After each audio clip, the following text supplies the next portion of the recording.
მოგესალმებით, ეს გახლავთ თერაპიული ზღაპრებისა და იგავების არხი. მე გახლავართ ფსიქოთერაპევტი მერაბ პონიანი.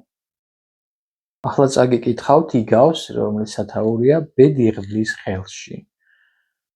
დიდმა იაპონელმა მეომარმა სახელად ნობუნაგამ გადაწყვიტა შეეტია მოწინააღმდეგისათვის. თუმცა მტერი 10-ჯერ უფრო მეტი იყო. მან იცოდა, რომ გაიმარჯვებდა, მაგრამ მის ჯარისკაცებს ამაში ეჭვებარებოდათ. გზად ის სინტოისტურ სიწმინდესთან გაჩერდა და თავის ხალხს უთხრა: მას შემდეგ, რაც მე სიწმინდეს მივიახლები და მოვილოცავ, ავაგდებ მონეტას და თუ არწივზე დაჯდება, მაშინ ჩვენ გავიმარჯვებთ. თუ საპირისპირო მხარეზე წავაგებთ ბრძოლას. ასიდან ბედიღბლის ხელში ვართ. ნობუნაგა შევიდა სალოცავში და მდუმარედ ილოცა. გამოსულმა მან მონეტა ააგდო, არწივზე დაჯდა. მისი ჯარისკაცები ისეთი გაშმაგებით შეიჭრენ ომში, რომ იოლად მოიგეს ბრძოლა.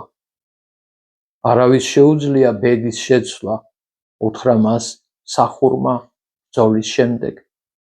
ცხადია, არავის, უპასუხა ნობუნაგამ და უჩვენა მას მონეტა, რომელზედაც ორივე მხარეს არწივი იყო გამოსახული. ეს იგავი ძალიან საინტერესოა, იმით რომ აქ არის აქცენტი გაკეთებული რწმენის მნიშვნელობაზე, თუ რამდენად დიდი აქვს ძალა იმას, როცა შენ დარწმუნებული ხარ იმაში, რასაც აკეთებ, დარწმუნებული ხარ იმაში, რომ მოიპოვებ გამარჯვებას და გაქვს ეს ძლიერი ენერგია და შემართება, რომელიც ნამდვილად მთებს გადადგავს, როგორც ვიცით, თუ ეს რწმენა ადამიანში არის. ასე რომ ამ მხრივაც ძალიან საინტერესო გახლავთ ეს იგავი ჩემი აზრით.